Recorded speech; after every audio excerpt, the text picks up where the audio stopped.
వైకా jewellers వెలలేని Vaibhogam తరుగులేని నమ్మకం. ఇప్పుడు మన కాకినాడలో డిసెంబర్ 5న ఘనంగా ప్రారంభం కాబోతోంది. నమస్తే, వెల్కమ్ టు సుమన్ టీవీ. నేను మీ సుమన్ టీవీ ఉషా.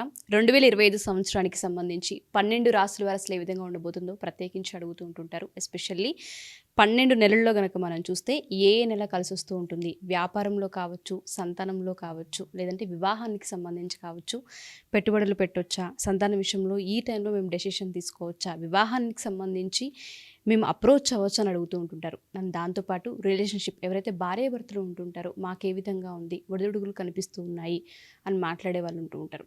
సో సంవత్సరాంతం ఏ విధంగా ఉండబోతుంది, ఏ విషయాలలో జాగ్రత్తలు వహించాలి, పెట్టుబడులు ఏ నెలలో పెడితే కలిసి వచ్చే అంశాలు ఉన్నాయి అన్న విషయాలపైన మనతో పాటు జంధ్యాల లత గారు ఉన్నారు. ఆవిడని అడిగి తెలుసుకుందాం. నమస్తే లత గారు. నమస్తే అమ్మా. 2025 ధనుస్సు రాశి వారికి అసలు ఏ విధంగా ఉండబోతుంది, ప్రత్యేకించి వివాహము, సంతానము, ఆర్థికంగా అండ్ దాంతోపాటు వ్యాపార రీత్యా అడుగుతూ ఉంటుంటారు. సో కలిసి వచ్చే అంశాలు ఏంటి? కుటుంబ పరంగా మార్పులు చేయాలి అనుకుంటే అద్భుతంగా ఉండబోతోంది. కుటుంబానికి సంబంధించి, అలాగే వాళ్ళ ఒక వైవాహిక జీవితం గురించి వీళ్ళు తీసుకునే నిర్ణయాలు ఏవైతే ఉంటాయో అవన్నీ బాగా కలిసి వస్తాయి.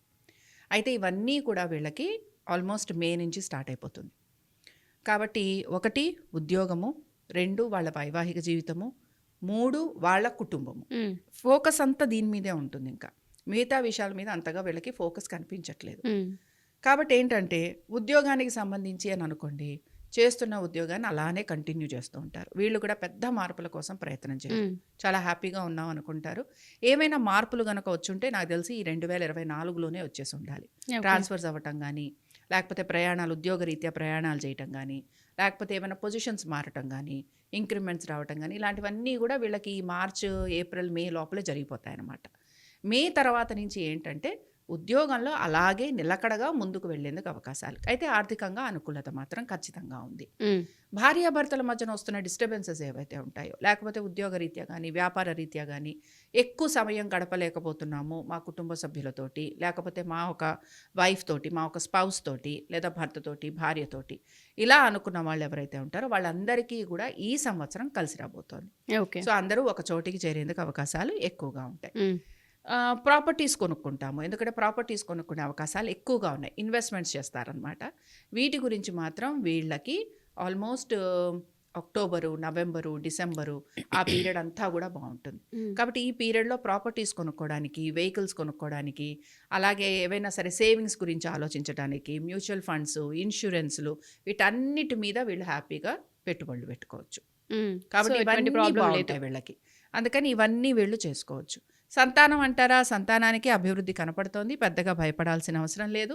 మేజర్గా తీసుకోవాల్సిన 2 విషయాలు మాత్రం ఉన్నాయి. 1 తల్లిదండ్రుల ఆరోగ్యం, 2వది ఏంటంటే దూర ప్రయాణాలు చేస్తున్నప్పుడు జాగ్రత్త, 3వది ఏంటి అని అంటే ఈ భార్యాభర్తలు కలిసి ఉండే ప్రయత్నం చేస్తారు అన్నాను కదా.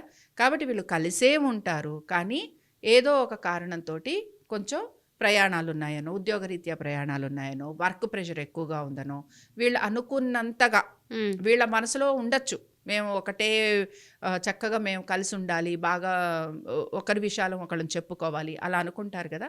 అలా కాకుండా కొంత చిన్న చిన్న డిఫరెన్సెస్ కూడా వస్తూ ఉంటాయి. కాబట్టి ఇది కొంచెం వీళ్ళకి ఇబ్బందిని కలిగిస్తూ ఉంటుంది. బట్ ఓవరాల్గా ఏంటి అని అంటే రిలేషన్షిప్ మీద వీళ్ళు, అది కూడా సిబ్లింగ్స్ తోటి ఉండే రిలేషన్షిప్ మీద జాగ్రత్త వహించాలి. సిబ్లింగ్స్ తోటి గొడవలు వచ్చేందుకు అవకాశాలు, మనస్పర్ధలు వచ్చేందుకు అవకాశాలు, ఆస్తి తగాదాలు ఉండే అవకాశాలు, లేకపోతే ఎవరి ఆస్తి వాళ్ళు తీసేసుకోండి అనుకోవడము, ఇలాంటివి ఫ్యామిలీ ఇష్యూస్ చాలా ఎక్కువగా కొంతవరకు కనపడుతూ ఉంటాయి. ఇది సిబ్లింగ్స్ తోటే ఉంటుంది. అలాగే తల్లిదండ్రుల ఆరోగ్యం గురించి జాగ్రత్త వహించాలి. ఓకే, ఎస్పెషల్లీ పెట్టుబడుల విషయంలో బాగుందని చెప్తున్నారు. కాబట్టి ఏ మాసంలో పెట్టుబడులు పెడితే మంచిది అంటారు? అంటే చాలామంది అడుగుతూ ఉంటుంటారు, పలానా నెలలో ప్రారంభించవచ్చు అని అడిగే వాళ్ళు కూడా ఉంటుంటారు. సో ఒకసారి సెప్టెంబర్ నుంచి చూసుకోవచ్చమ్మా. సెప్టెంబర్ నుంచి వీళ్ళు ప్లానింగ్ మొదలు పెడతారు. వీళ్ళకే నడుచుకుంటూ ఒక రకంగా వీళ్ళు ఏదైనా ఎక్కడన్నా పనికి వెళ్తే కూడా ఈ పనిలో ఇగో ఇక్కడ బాగుందండి, ఇక్కడ తీసుకోండి అని చెప్పి ఎదురు చెప్పి ఇప్పించే వాళ్ళు ఉంటారనమాట.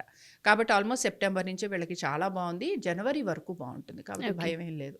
డెఫినెట్గా. Thank you ma'am. Thank you so much. నమస్తే.